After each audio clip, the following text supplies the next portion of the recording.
Alrighty, y'all. Welcome back to another live stream today. Of course, just gonna wait about 2 to 3 minutes and wait for some people to join in today. We'll be talking about some new developments, maybe talking about some things that come in through the live stream today on the chat.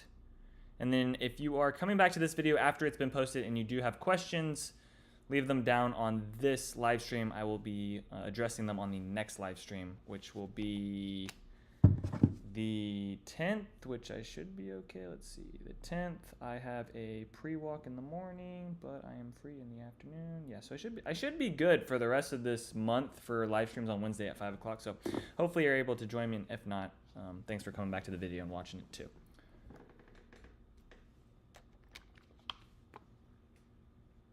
Once again, we still got the bottled water with the cap. There is some Chicken Express sweet tea, a gallon of it, because Victoria forced me to buy it. It's pretty good. I'm tempted. I'm tempted to go and get some. But I don't know. I don't know if I should. I don't think I've quite learned from my lesson from a few live streams ago when I spilt all that sweet. There's still sweet tea. Yeah, we're still finding it on places. What can you do? Probably not drink sweet tea without a lid. That's probably what you could do, but I don't really think in these situations. Okay, we'll wait one more minute for people to join in. It looks like we have no one yet. Maybe one person.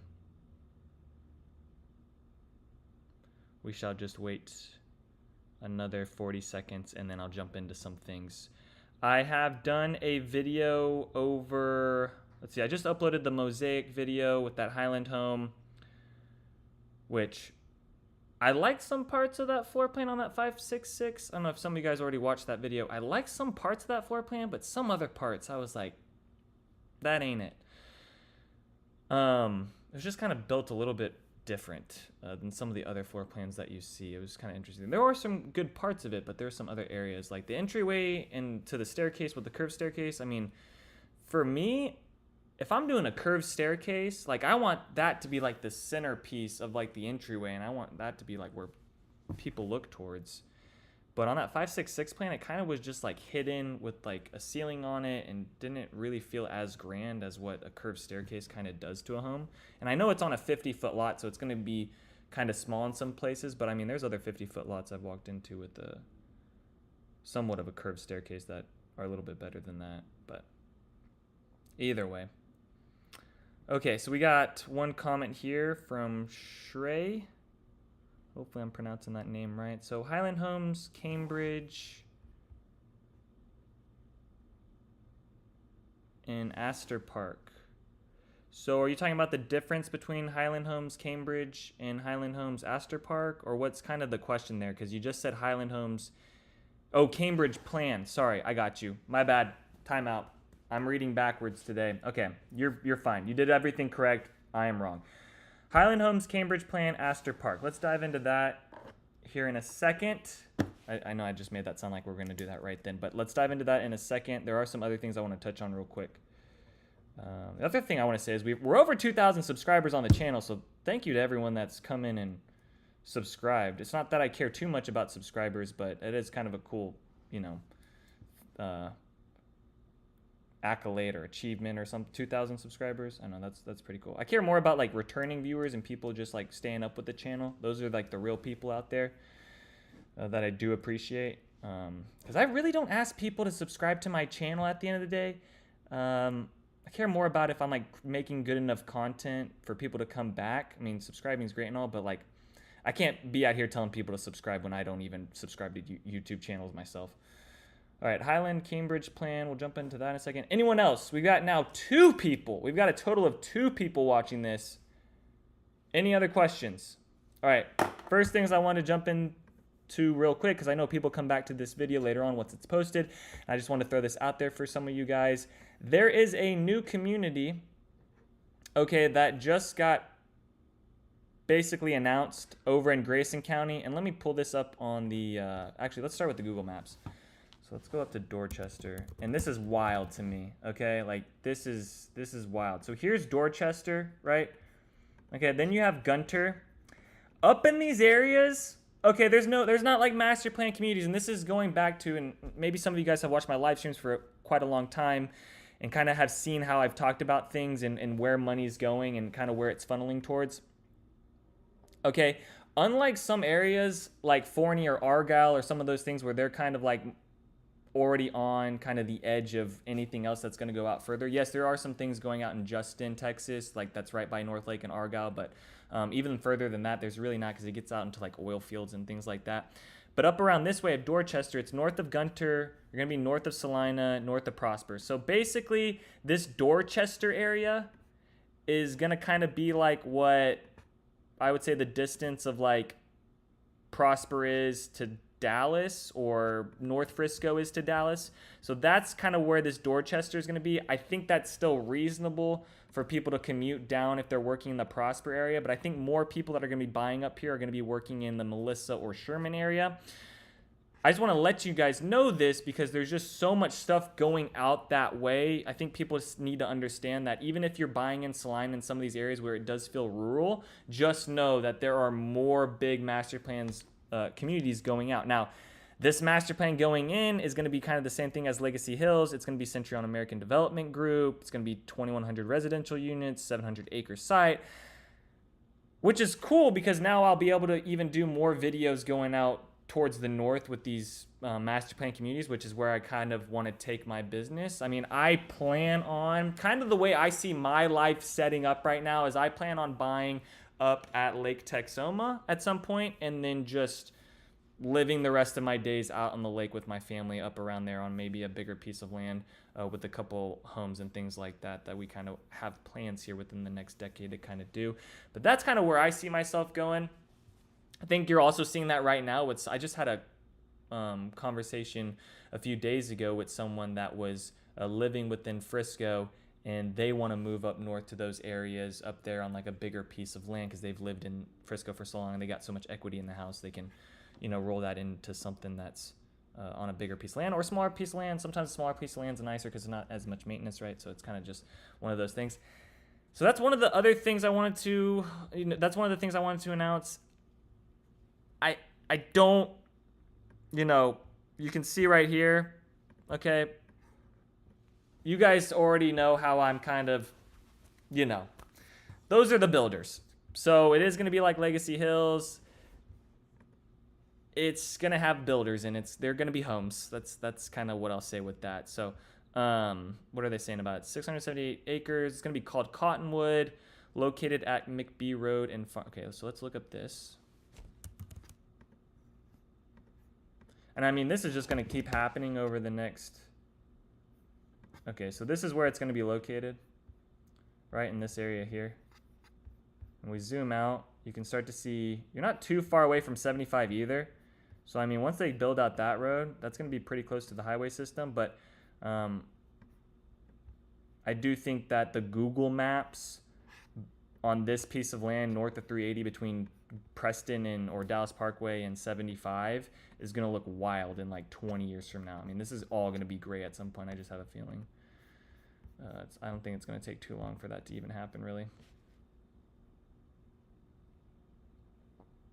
All right, Miss Ponderlet came in. Hi, Daniel. Can you follow up on some Salina infrastructure? Yes, I'll get to that too. Salina infrastructure is kind of hurting right now.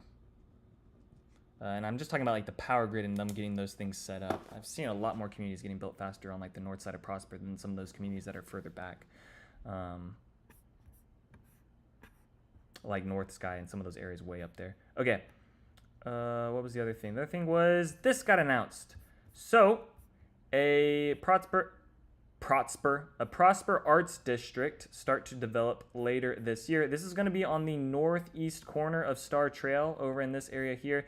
This is going to be kind of a similar vibe to some of these other mixed-use developments that you've seen. It's going to be, I would say, not that it's going to be like a Legacy West, but it's going to kind of have that feel to it where you're going to have like a retail village, you're going to have some water features, And then you're going to have the businesses or mixed use family or mixed use developments and complexes within there. So that's what kind of just got announced recently. That's really cool because you haven't quite seen this get put within Prosper, right?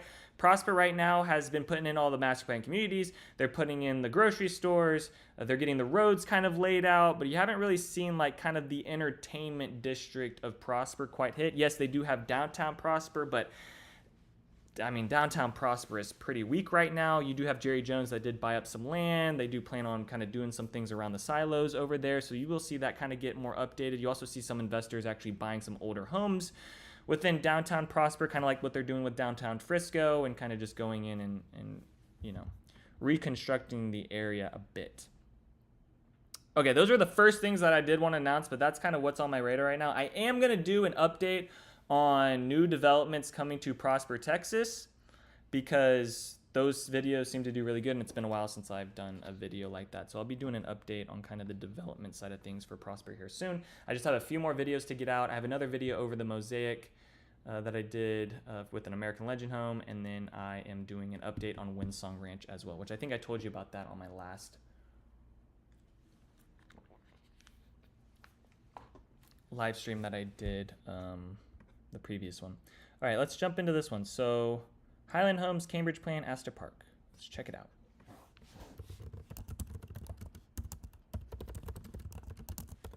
And I've probably talked about this plan before. So let's see. Is this under Astor Park, 50-foot lots? Okay. All right. Maybe I have, maybe I haven't talked about this plan. Let's just look at the pictures. All right, so hopefully Shrey is still here with me. Countertop space is good. Do they have another area of countertop space? They just have that one little countertop space. See, for me here, you know, I always like more countertop space at the end of the day, especially for inside the kitchen. But if they would just, and maybe they can't because of engineering things and kind of whatnot, but if they could just move the fridge over like a foot, and then you can move all those appliances over another foot, I feel like you could have like another little corner nook right there of countertop space. So I just feel like sometimes in these houses, they don't use everything, like max every square footage area that they could, and they just kind of leave things where I feel like that could all be moved over just a little bit more, and you could get even more of a nook and corner with that countertop space, but they don't have it on there. So cabinets, not bad. I would go for the upper cabinets. Island space looks good. I do also like the wood grain finish on some things. When they come to the base cabinets, I think you could do your uppers in white and everything, but yep. Living room's fine. You got kind of you kind of got like the fake high ceilings within this plan, right? Like it's gonna be angled, so you're gonna have that roof line coming down. So it's, you know, you do get the higher ceilings, but they're kind of one of those fake outs, like not quite the high ceiling. Media room looks like it was behind, or was that the bedroom? What room is this? Is that the bedroom? No, this is the media room across because it says theater. Oh, so you got cabinet space on the opposite side too, but that might be an upgrade. We'll look at that in a second. The patio glass sliding door is definitely an upgrade. Bathroom. At least you get the vanity that's kind of split there and has a drop down. I do like that if the vanities are going to be together. I think that bathroom looks fine. I don't really care about the floating tubs. I see people do floating tubs. Usually the people doing the floating tubs are like girls or wives usually doing the floating tub. I don't have a lot of husbands coming in and saying they want a floating tub. They're more like, I need a gas line, or care about more of those things, or the theater setup, or where the office space or things like that. I usually see the wives caring more about the okay, so the dining room's over there. I do like the look down that you get into the entryway into that. And you get the theater. Really oversized on this patio, which they don't usually do. I don't mind this plan. This is fine plan to me. Is there another plan you were comparing with on this one? So you can do a sliding glass door if you want to pay $15,000, $20,000. You can do the fireplace. You can do a pocket office storage. I don't know if that's really worth it. I feel like you could just save money, do the normal storage, and then you could go make it into like an office pocket area if you wanted to afterwards with shelves and kind of handle that later. Bay window's pretty nice in the primary. That's fine. I kind of like the bay window better than the box window. The box window gives the illusion that it's bigger, but when it actually comes to the space on the ground, you might as well not have even really paid for that upgrade. Primary bath with shower, okay. You could do just the spa shower plus tub. That might be pretty cool. That's probably like 18 grand, 20 grand is what I'm gonna guess on that.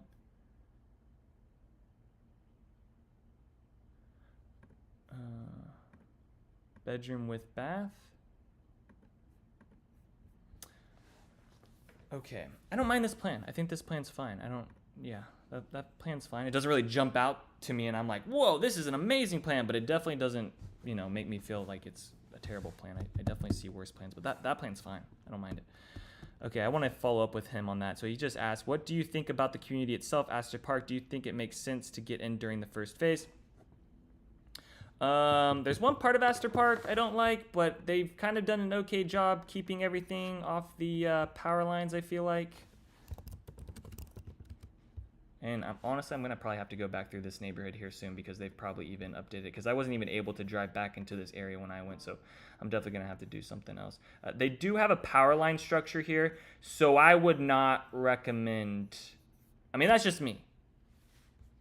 I wouldn't recommend any of these lots along Simon. Or Simone, sorry. Simone Avenue. I wouldn't recommend any of these, but, at the end of the day, people go for it because you're going to get the water view. But just remember, if you're going to be right behind water, you are going to have a lot more mosquitoes and bugs to deal with. To pay a little bit more on pest control.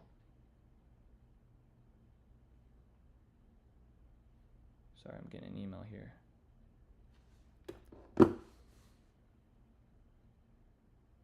I'm looking at the lot in Lily Pad. That's what they have available in their first phase. Is Lily Pad a street, or is that a subdivision within? Oh, this part. Okay, you're talking about this one. Yeah, I think these lots don't look bad. I think those lots look okay. Those aren't bad. I know that there's a huge power line structure here. I don't like these lots. So, how do I feel about first phase, and do I think it's worth it? Well, first phase is always great to be in the first phase of the community, because as the community builds out, I mean, you have a better chance at building equity on a home on the first phase of a neighborhood than when the neighborhood is about to close up. However, when the neighborhood's closing up, you're probably getting the best deals relative to what's currently closing within that neighborhood, and maybe even getting better deals and prices than some of the homes that are listed pre-owned in some cases in some of these neighborhoods. It's not happening in all of them, but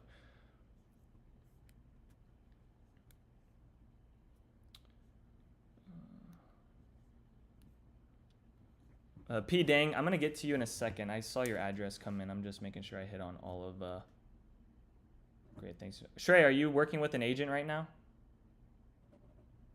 Or just kind of like starting the process and haven't really?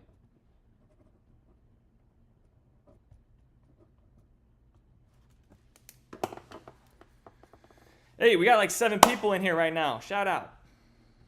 5:22 on I was about to say a Tuesday, but it's Wednesday.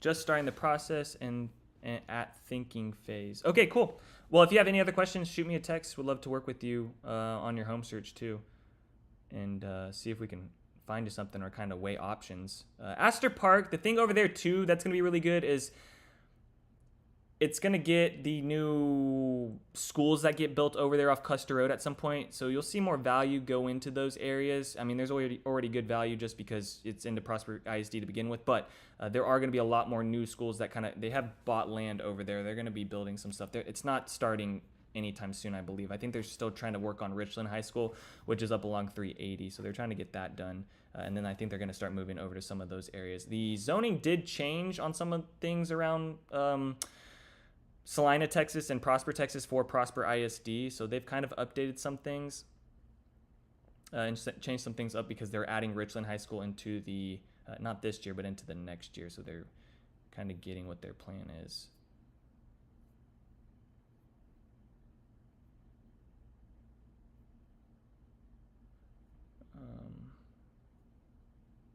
Yeah, sure. So if you want to work with an agent, please send me a text. Would love to work with you. All right, moving on. Hopefully we answered most of his questions.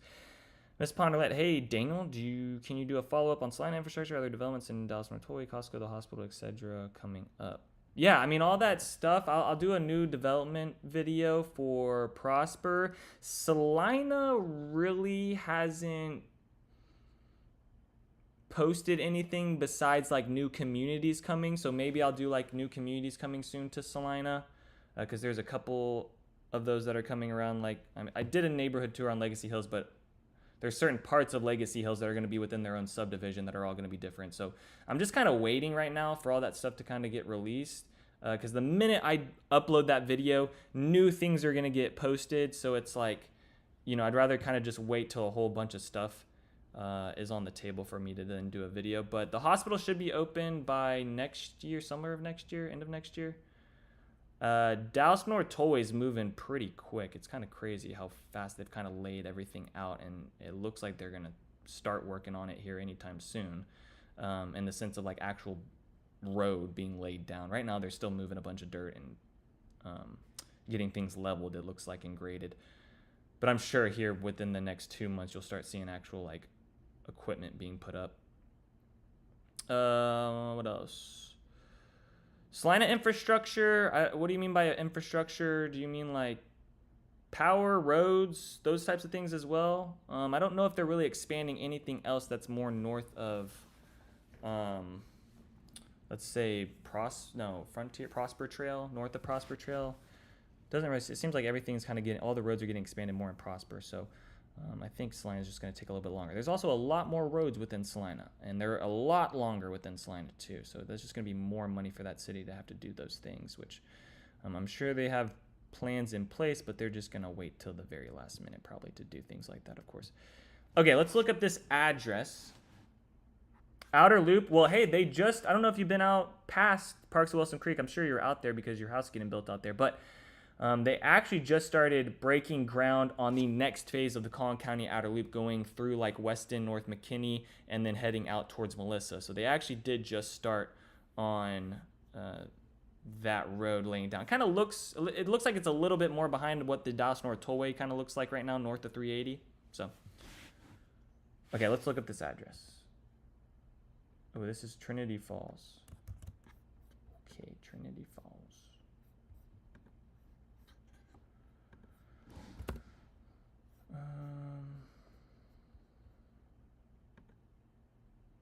Okay, here we go. P dang, is this a home you are looking at right now, or is this just a plan that you came across and you're just interested?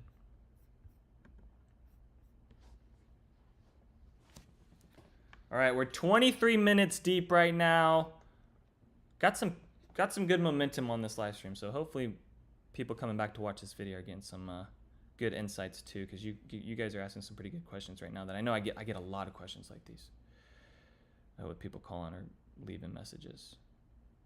Didn't you ask another question, P Dang? You said something. Hold on. I think I was also going to get to this too. You left a comment like last week. I don't think I responded to it just because I was going to address it here. Yeah, you also said, right? Did you also say how often do people ask what's the builder when buying a resale? It says Zodiac 08, but you have the same cover photo, so I'm guessing that was you.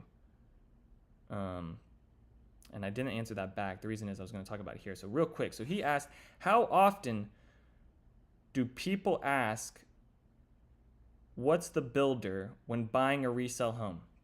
So the only time, like if I'm going, let's say I'm working with the family that's pre-owned, if we are looking at houses that are in a neighborhood where it's also still building new construction in the neighborhood, those buyers are way more likely to ask, oh, what was the builder on this? Because when they go into the neighborhood, they see the new construction and then they're just interested to know who built that house. If I have a family that's looking at like a 2008, a 2005, an older house, maybe they're asking. Maybe. I do go out of my way to tell them, or try my best to tell them. There's some of these communities where they have custom homes, and I can look back, like on the MLS, I can look back on the history records of the home. I can see whenever it changes title, I can see the deed warrant, I can see all that type of stuff on the back end and how things get changed, who owns the property. And one of the things I can look at is who, like what mortgage was pulled out. I mean, if it was all cash, I can't really do it. But sometimes I can see, like, for example, let's just say Highland Home Mortgage was the loan that got taken out on that home that got put under contract. I can know that's a Highland Home, or I can look at the listing of that Highland Home. The only way I cannot look at any information is if it was a build from scratch. And this is the other thing you have to kind of think about too when it comes to the build from scratch builds. Okay, and comparing them with a quick move-in.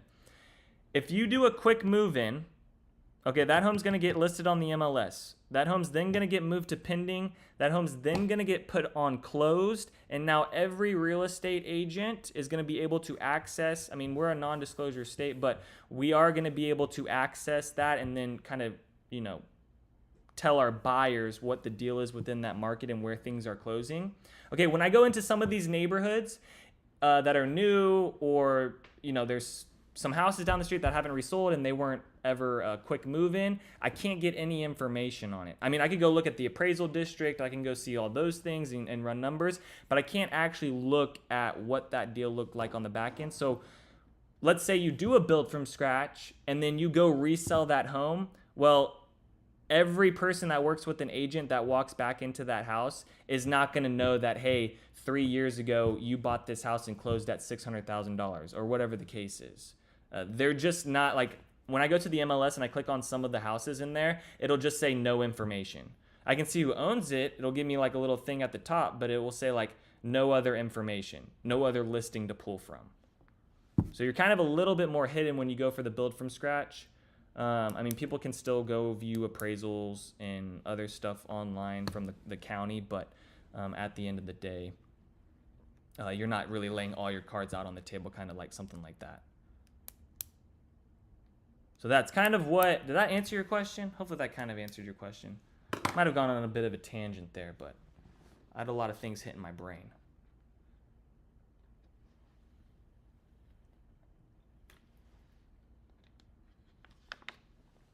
Let's look at this home now.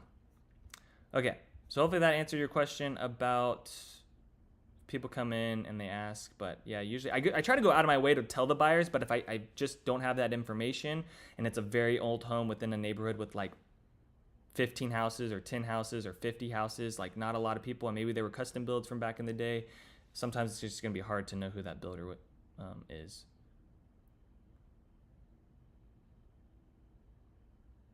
And I also wasn't alive when some of these houses got built. Anything around Frisco pre-1998, I couldn't tell you who built it unless when you drive into the neighborhood, it says like a Shattuck development or a D.R. Horton development or like kind of one of those. But you don't see that with all the builders because most of the builders aren't the developer. Sometimes they are. You know, you could go into a Normandy neighborhood and they're the developer within that neighborhood, like over in Frisco Village on Main Street. Like they're the ones that are developing out that community. They're the only builders in there. Yes, CB Jenny's also in there, but they're all owned by Green Brick Partners. So they're all together. Unlike Cambridge Crossing, where it's got like 5 different builders and it's being developed out by someone else and not the builder themselves.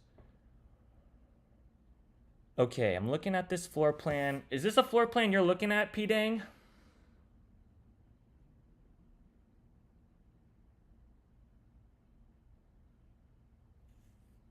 Or are you just kind of wondering?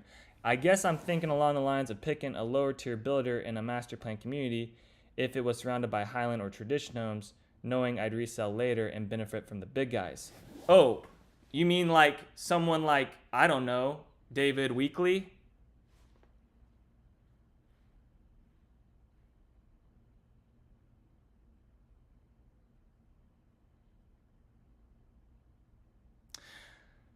Well, here's the thing with that, Miss Ponderlet. A DR Horton house is not getting built in the same development as a tradition home. So the only way a DR Horton house is appraising is because it is within an area that's better than where that tradition home is set up. For example, a DR Horton home within a master plan community within Frisco, Texas, that's close to the Stonebriar Mall, is probably going to appraise for something close to what a tradition home up at the Parks at Wilson Creek is. Possibly, potentially. Okay, but if you go up to Sutton Fields, I mean, those DR Horton homes are nowhere near the value of some of those patio homes or Solana homes. Yeah, David Weekly and Mustang Lakes as an example. I like David Weekly better over at Parks at Wilson Creek because that one is still in its phase 1. You got to remember that at Mustang Lakes, you are going to be buying on the higher end of that community. So I get what you're saying about like you're going to benefit from the bigger guys in their resale value, but only to a certain extent because there's only so much more of that Mustang Lake community to be built out. Unlike Parks at Wilson Creek, where they haven't even added their elementary school. They're not even done with their amenity center. They've still got plenty of things. The 100-acre park still has to come around there.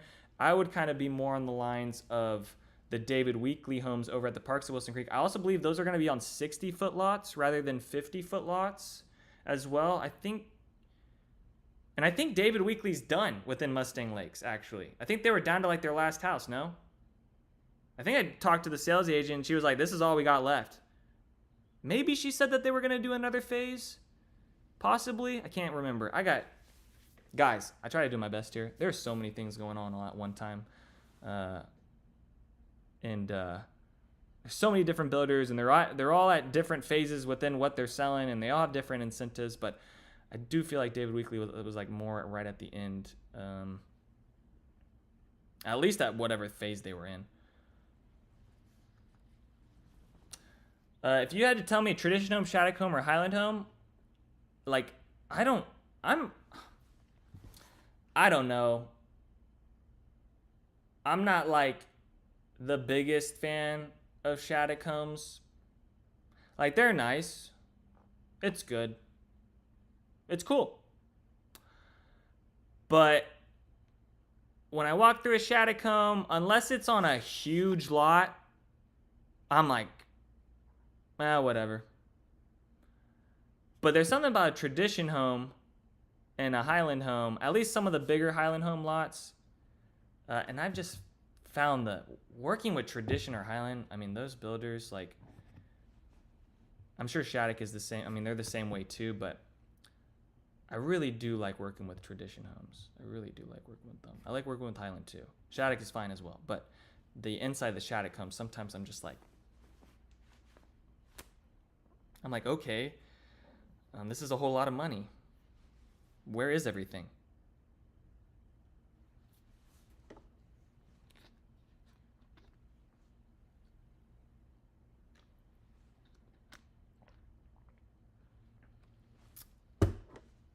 Oh, did we even get to this? I'm so sorry, P-Dang. Let me get back to this.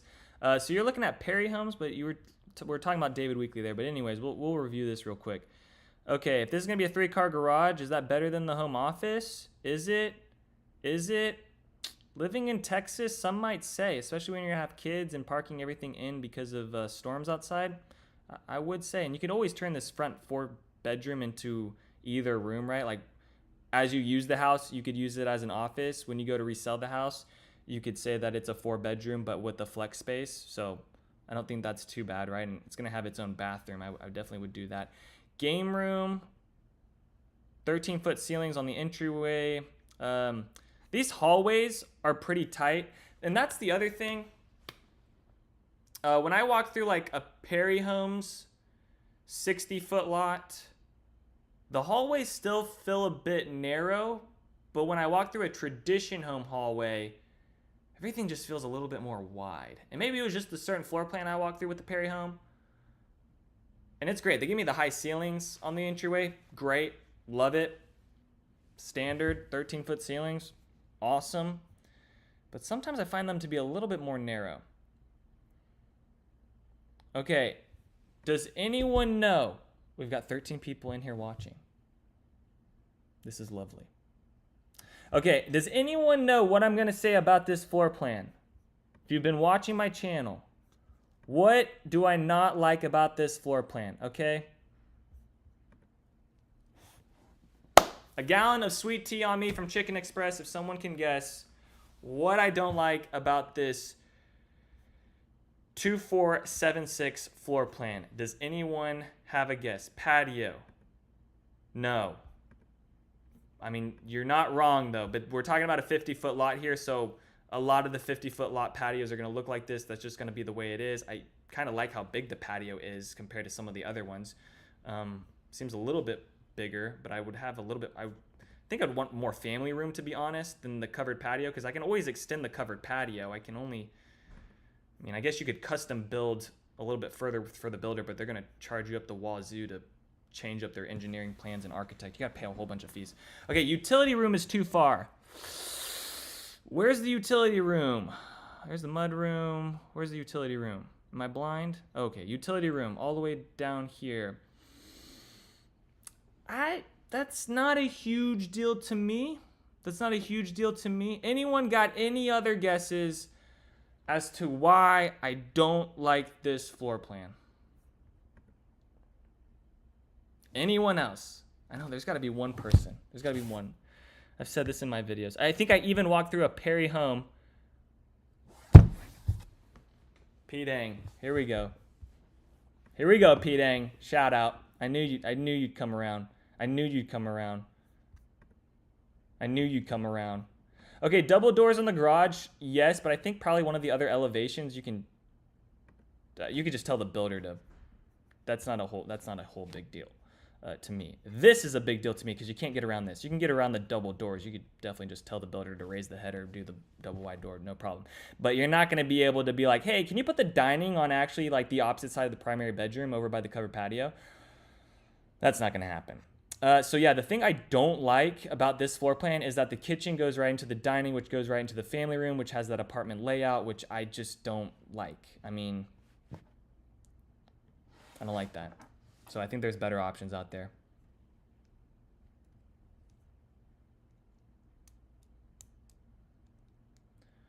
Humphrey. Okay, Humphrey. This is a new name, Humphrey. Don't remember a Humphrey ever coming in, so thanks for joining the live stream today.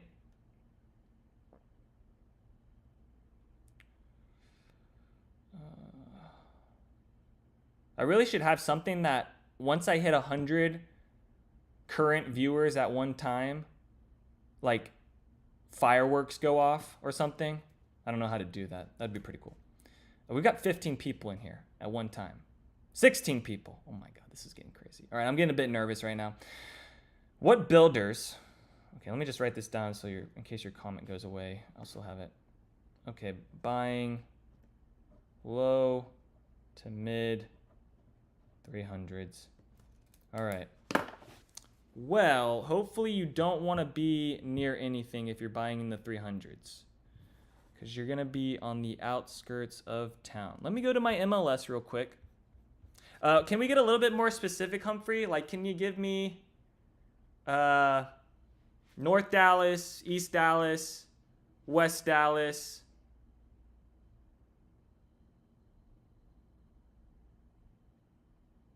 Where at? Because 300s in Waxahachie is going to be different than 300s up in Frisco, Prosper. All right, are we talking about, I guess we're talking about new construction because you're asking me what builders. But can you point me to a general direction, because that's kind of a loaded question. It's kind of a loaded question, man.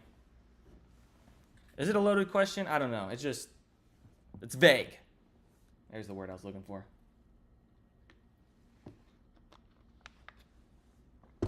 North Dallas along 380. Okay, let's do this real quick. Okay, I'm going to go into my MLS. I'm just gonna pull up a quick search right now. That way I can kind of give you everything that's showing as of right now, and then we'll kind of break it down from there. Hold on, I can't actually, I'm not allowed to, can't do that. Let me go back. I almost let y'all see the MLS. That's a no-no. That's a big no-no. Okay. Let's just do...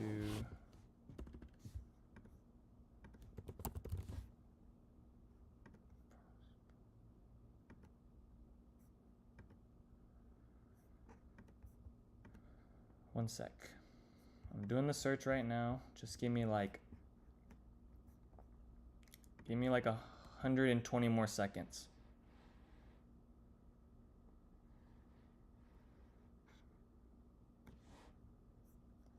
Okay, I'm putting in criteria.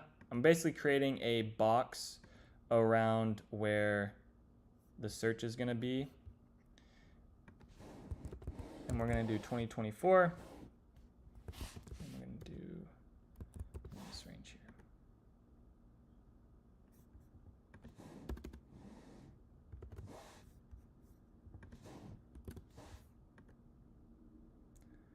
Okay, results. Let's do residential, single family. I'm guessing you want to do single family and not townhouses.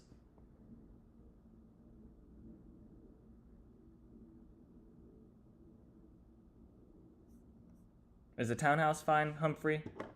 It's just going to change up my search. Single family, perfect.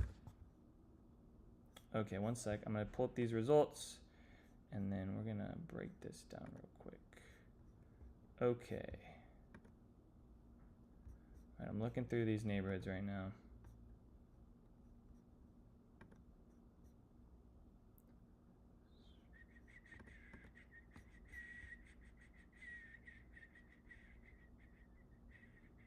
Ooh, there's one at Winridge. It's not a bad area. Okay. So I'm guessing you're mostly looking at Princeton, Texas right now.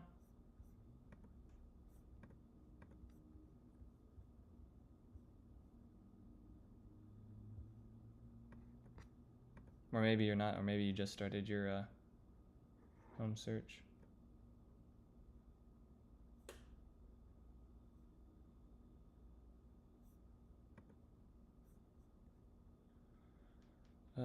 Vishal, I'll get to your question here. Let me just write it down real quick. Yep, it's too far from everything. So, I mean, that's going to be the case. I don't know how else you're going to kind of get around that unless you... I mean, I think there's one neighborhood that's closer to McKinney called Underwood, and has a home at $375,000, and it's a new construction home. This is what it looks like. Let me pull it up on the map for you. This is like right in McKinney, but this is like the downtown area. So, I mean, it's a new construction.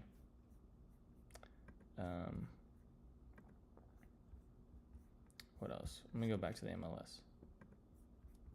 Yeah, unless you're staying up at the high 300s. You do have also Hurricane Creek and Anna, which I think is going to be like... I mean, here's the thing with Princeton, is that you can get down to Dallas faster living in Van Alstyne than you can getting out to Princeton because of the headache of 380. So, like, for me, Princeton really isn't, like, yeah, they have, like, highly rated schools, or what, I mean, they have kind of decent schools. I mean, it's rated high here and there, but Van Alstyne's another one that's rated high, and it's right off, I mean, a lot of those communities are right off 75 highway, so if you did need to shoot out to Dallas, Frisco, McKinney area, I don't know. To me, when I drive up to those areas, I feel like leaving Van Alstyne, I can just get to places way quicker than when I go out and do meetings out in Princeton.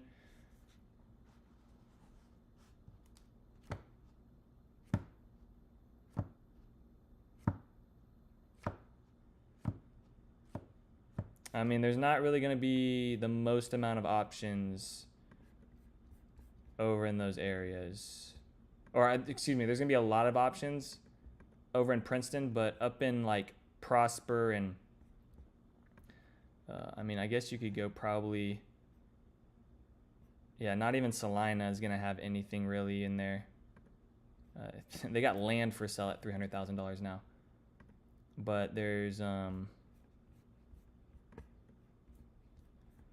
communities in Van Alstyne. Now these communities are kind of whatever to me, but they're a little bit further out. Yeah.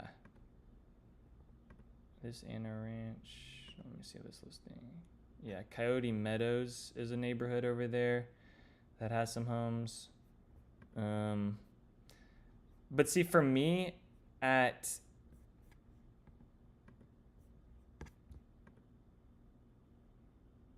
there's also Eastridge. I think Eastridge, if you're trying to look for a community that has like the amenities and stuff within it, probably Eastridge is going to be like the best one in some aspect, but then again, that's another neighborhood that's way out there too. So it's, I mean, you kind of have to start, I mean, it's hard for some people because like unfortunately you have to start getting up into that like 400K range to be like kind of more in towards things, right? And even those houses that are at $365,000, some of them still might have PIDs and those extra fees that come with it. So okay, Vishal says, how would you rate a 40-foot lot Linwood plan Highland Homes at the Parks of Salina? I actually just walked through a Linwood plan over at Mosaic, and that plan I actually liked. The only thing I didn't like was that there wasn't 2 bedrooms down. Okay, and it was a 3-bedroom. It was priced, exceptionally lower than some of the other ones on a 40-foot lot. But some of those other ones had 4 and 5 bedrooms, so I could actually see the value with those. If that Linwood plan is a 3-bed, I try to go for something else. Keeping affordability in mind, would you suggest a Highland Home single floor 50-foot in Sandbrook Ranch for 40-foot at Parks at Wilson Creek? What would be build equity in 3 to 5 years? I have no idea I cannot sit here. Okay, as a real estate agent, and I don't know, maybe some other people are working with real estate agents that just give answers straight up and say just crazy things, but no one has any idea. Like at the end of the day, Sandbrook Ranch, like behind Sandbrook Ranch, they could decide to put in a landfill and all of a sudden there goes your equity. Okay. Or building it up.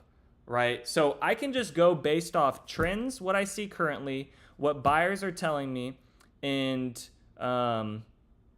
what are the new developments and things that are going in. Okay. Because I can't base things.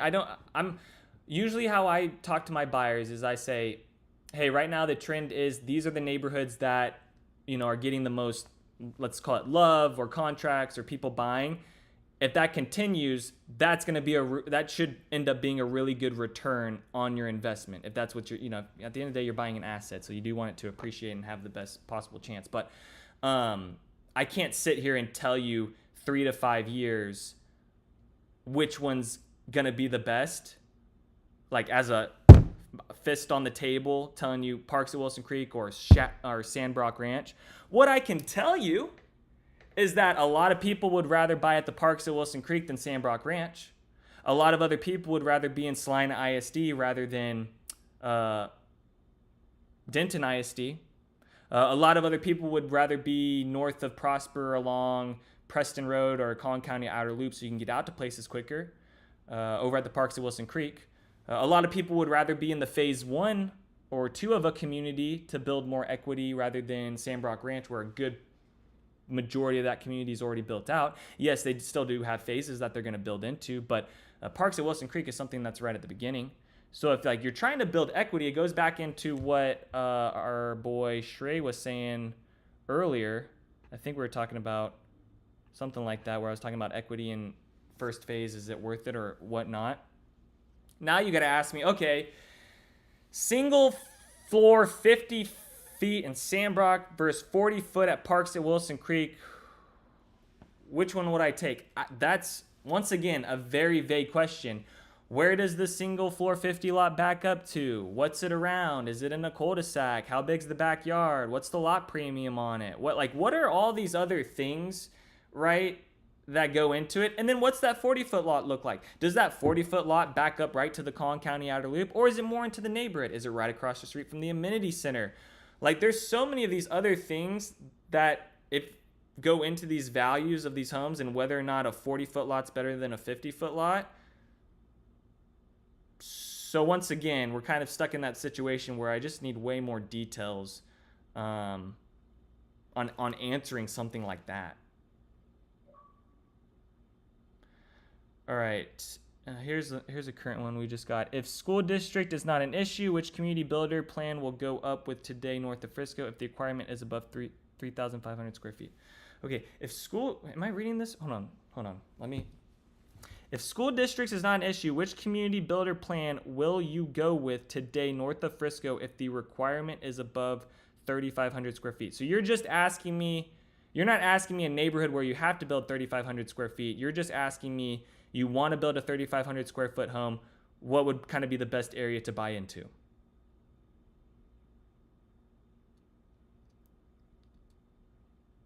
I just want to make sure I got that right. That's what it sounds like you're saying. If school district's not an issue. But for me, I think school district is always something that has to be in the back of your head. Like, even if you're, let's call it an empty nester and you don't really care about putting your kid into a good school, I'm still on the side of, I still want to buy within a good school district because I still want to have the biggest buyer pool of people when I go resell this house. Now, you've got older couples, empty nesters that will go buy over in Union Park because that neighborhood has all the amenities, walking trails, whole bunch of stuff to it. It also has a retirement community, so you have families in there that can then put their grandparent, or not their grandparent, but their parent into the Del Webb community, and then they're all kind of living all right by each other, so there's some value with that. But it goes into Denton ISD, which, once again, if you go back to the trends, a lot of people would rather put their kid into Salina ISD or Prosper ISD. Now, Prosper ISD price points are going to be a lot different than some of those Denton ISD and Salina ISD, but sometimes not because of the community and all the amenities within it. But if you had to come to me and ask for 3,500 square feet, like Parks at Wilson Creek, tradition home, 60-foot lot, 130 depth, that's what I'm going for. Right off the Collin County Outer Loop, right off Preston Road, down the street from Costco, down the street from the police department. Going to be down the street from Custer Road. It's going to expand out. Like, I could just keep going and going and going with that Parks at Wilson Creek neighborhood. Now, at some point, Parks at Wilson Creek is not going to be as desirable to me because they are going to be into multiple phases and other new communities are going to start popping up with new construction. And this is what's going to continue to happen with Salina. So at the end of the day, in the Salina market, you are going to be competing with new construction. However, to protect that asset, I do feel like if you are to buy a house that's off the Collin County Outer Loop, off Dallas Parkway, off Preston Road, where they're building these new construction communities, you might just have better value in that house than some of the new construction neighborhoods that start getting built that are further out towards things and not as close. Because at the end of the day, the buyer is going to have to make a decision. And we're talking about a decade from now, 15 years, 20 years, which, I mean, I still plan on being in real estate, right? I don't even have, I'd love to see what that's going to look like in 20 years from now, if everything kind of looks like how it is right now. So there's going to be more stuff coming, and I've seen how all this plays out. Like, I've lived through it. I've literally lived through the Frisco development from ground zero and seen how it plays out. So it's going to, and it played out with Prosper, and it's doing it right now, and then it's going to do it with Salina. And now you just saw that Dorchester just released, its new development over here called Cottonwood. That's right off, once again, 289 is where they're building that neighborhood kind of close to. And also, it's not too far away from 75 Highway because they all kind of get closer once you get up into Dorchester, because it kind of starts curving out towards Sherman. And that's where I think they plan on taking the Dallas North Tollway. I think they do have plans to take the Dallas North Tollway up and then out towards Sherman, Texas at some point, and then all the way up to 75 or Oklahoma. Okay, why Parks Homes Phase 1 higher price than Phase 3 Cambridge Crossing or equivalent? Okay, I'm going to need more details about that. Are you comparing like the same builders with each other? Are you comparing different builders? Are you looking at the inventory homes? Because I know Tradition Homes isn't building within Cambridge Crossing, so you can't really be comparing a Tradition home with a Highland home with some of their price points. Because here's the thing with the builders, okay? Either the builder will have a higher price up front on their base price and come more down on the incentive, or you will have a builder that has a base price and you go to them and ask them for incentives and they're just gonna be like, oh, I'm just gonna give you $2,000 back. Like, we don't have any other incentives.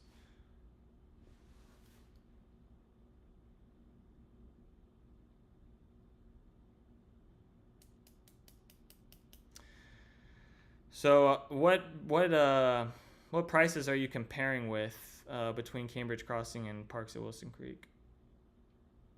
Like, give me two build plans that are like the same square footage and what the deal is from the same builder, or if they're quick move-ins. I need kind of a little bit more information on that. Yeah, Perry Home 50s. Okay. So Perry Home 50s right now are priced out more than Perry Home 50s at Cambridge Crossing.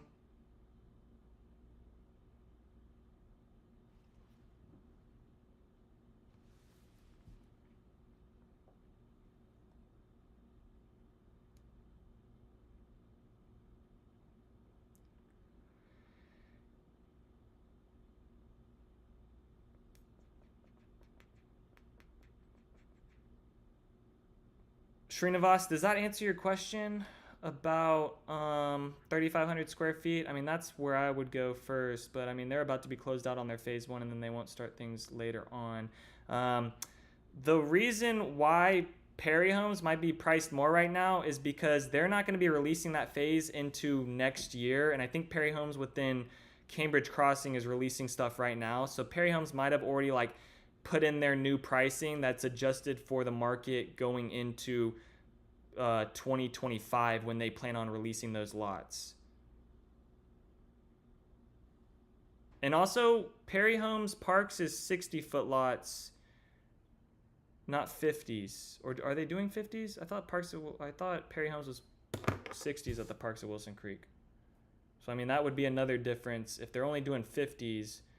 I mean, the homes at Parks at Wilson Creek do feel bigger than the homes at Cambridge Crossing when I walk through some of them. So there could be it could be more of the land, that's why it's priced higher.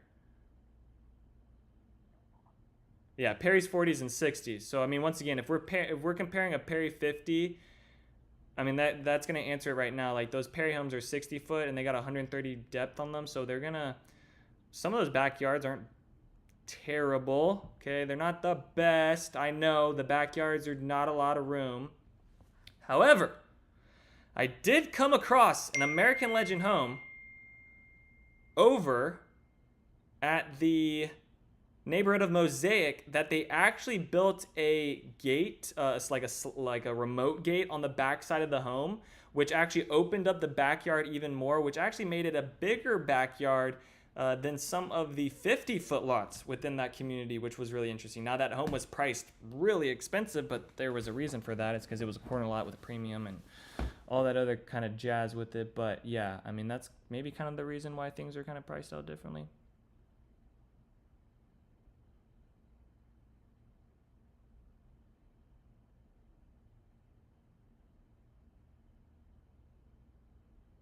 But also, Srinivas, what's your budget? Because that also plays into a lot. Like 3,500 square feet, if you're not at $1 million, you're not going to really be able to get that Tradition home. I mean, you probably will, but you'd have to go with a lot more standard options, and maybe not because of the lot premiums in that neighborhood, and they're going to be even more expensive once we go into phase one. I mean, just take the Mosaic. I was talking with the builder. The builders are going to be buying from the developer, I think, at like another $100,000 more once they go into their next phase. So that kind of goes back into this whole, like, you know, the sooner you can get into a community, kind of the better off you're going to be, because the builder is going to start eating more cost on buying that land, and then that's going to then be reflected back into the price points.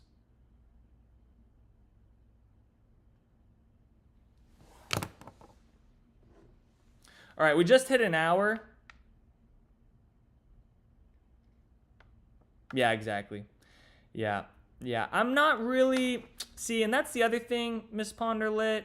I don't really like just throwing out numbers like that. Like, I'm not the one that's going to ever throw out numbers like that, because the last thing I need is for a buyer to call me and be like, hey, Daniel, it hasn't gone up like you said it. Because so I just say, like, the trend, if they keep on with the trend, it should be around this area. But I'm not over here being like, it's going to be $75,000 more. Unless I have an email from the builder that I can just forward over to the buyer, then I'm like, okay, I'll send that. But I ain't gonna just, so yeah, maybe it'll go up 75 to 100, maybe more, maybe less. Who's to say? I don't know. Until I see it actual reflected on their prices into their phase 2, then I'll have a better idea, right? Or having conversations with the builder.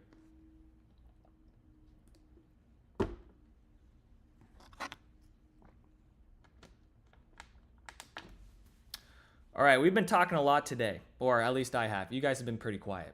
Some of you guys have been typing away. So I appreciate all the comments left. That's going to do it for today's video. I'll leave it up for the next 30 seconds. If anyone has any more questions, for the next 30 seconds, I'll quickly answer them, but that is going to be it for the live stream.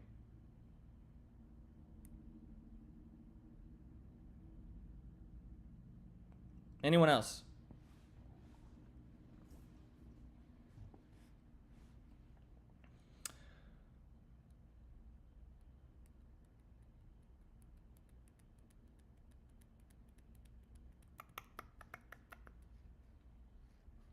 Okay, that seems to be it.